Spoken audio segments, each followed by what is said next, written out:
Hello, writers. By now, you should have 3 or maybe even 4 information books in your notebook. We only have 2 more days, and then we're going to celebrate the great information writing that you've done so far. Then we're going to put those books into our classroom library. So today you have a choice. You can either write another cool book, or you can finish and revise the 2 or 3 books that you've already written so far. Whatever you decide, it will help to be clear in your mind about what makes an information book great. Yesterday, you talked about how to make beginnings special, those introductions. So today your question is bigger. What makes information writing good? What do information writers aim to do? Have any of you ever played darts? I want you to imagine right now that we have a dartboard here and you're holding a dart in your hand.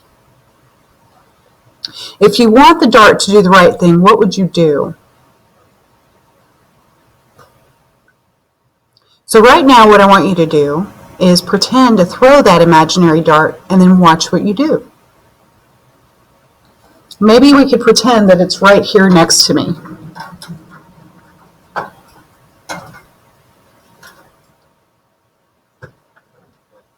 So what I think you're probably going to do is fix your eyes on the bullseye, right? You'll stare right at the red circle in the middle, so we'll pretend like it's right here. So you would stare at that red circle in the middle, and then you would aim your arm right toward the goal, right? So what does that have to do with the work you're going to do today? Remember, you can write one last book, or you can look back on all the books you've written so far, and either way you need to do what? Not throw darts. So with that in mind, writers, today I want to teach you that you as writers write and revise information books. And as writers, you keep in mind what you're aiming to do. As you write or revise your own information books, it's important to keep your target in mind and to draw on all that you know about good information writing so you can write as well as you can. So I thought it might help if we look over a little piece of information writing that I've written. I've tried to make this be a bullseye text for you. So I think this little piece of writing shows most of the qualities of good information writing that you should be aiming for right now. And as we read, let's remember to think, what makes for good information writing? And if you'd like, you can mark or jot anything that you notice the author did to make the text effective. So this is called libraries. Most towns have schools, police stations, a flagpole, and of course a library. Some libraries are giant and some are small, but whether they're big or small, most libraries are similar to each other. Do you want to know ways they're similar? Then keep reading. The first thing you see when you go in a library is the checkout desk and a librarian who works there. Usually librarians are ready to help you. You just have to ask. In some libraries, you return books by giving the stack to the librarian, and in other libraries, there are machines that scan the books. When you go to check out books too, some libraries have scanners and some use cards in the back of the book, pens, stamp pads, and lists.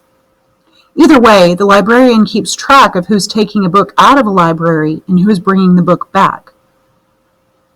Usually libraries put all the biographies together and all the fiction books together and so on.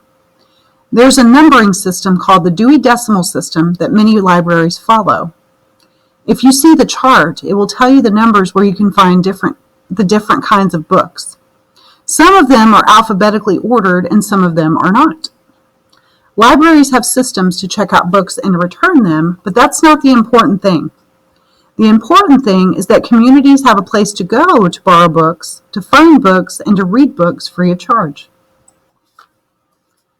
So what did I do as an information writer that you could aim to do in your writing? What makes for effective writing?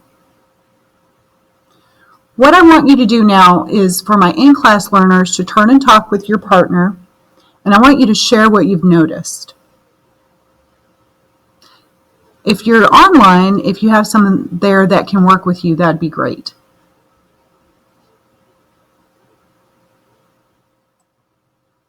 Okay, so let's take a look at this chart. And let's go back to this. And let's see if we did all of those things.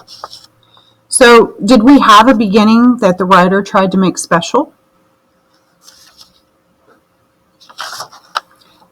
Did it teach readers a lot about the topic?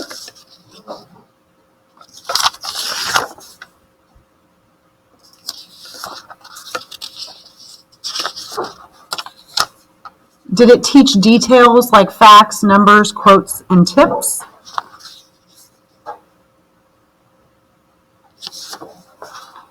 And did it have an ending that may remind readers of big things about the topic?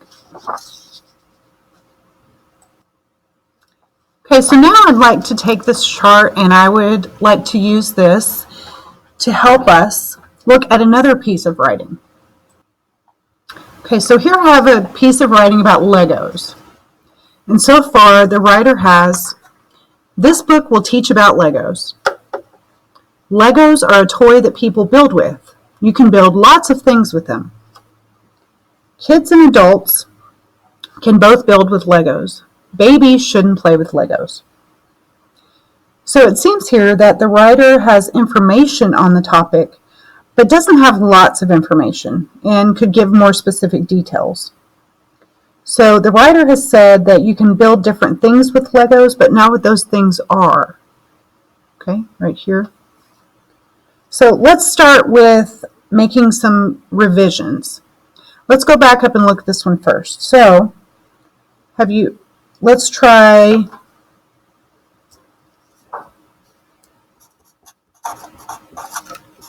have you ever felt bored? We're going to start with a question.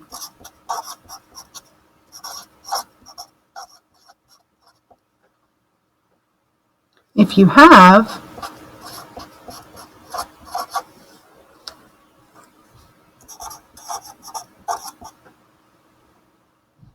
playing with Legos can help.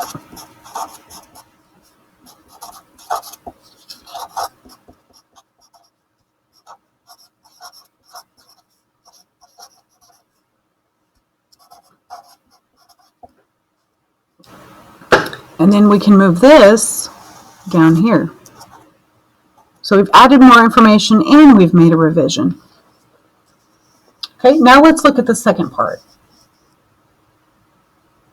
Legos are a toy that people build with. So let's add some information about that. They are rectangular,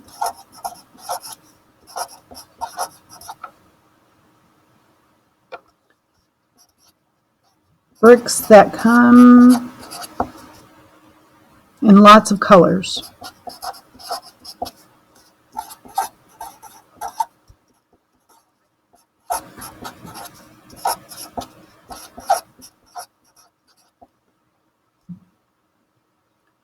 You can build lots of things with them. And let's get rid of that. Period. And we can say like spaceships. I'm running out of space. Houses and trains.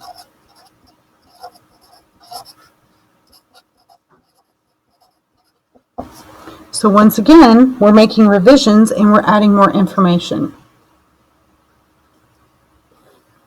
So what we can do is draw another arrow to let us know that this is going to go there. Okay, and I think our last part has enough information, so we'll leave that as it is. So writers, what I'd like you to do now is I would like you to turn to one of your books in your writing notebook And as you start to read your writing, I want you to take aim at what we know makes for great information writing. And as you do that, you can refer back to this page to help you. I want you to find places that need revision and mark those places. And hopefully you'll have revisions on each page, on almost every page of the book. So now you can go to your work spots and keep finding places to revise and get started.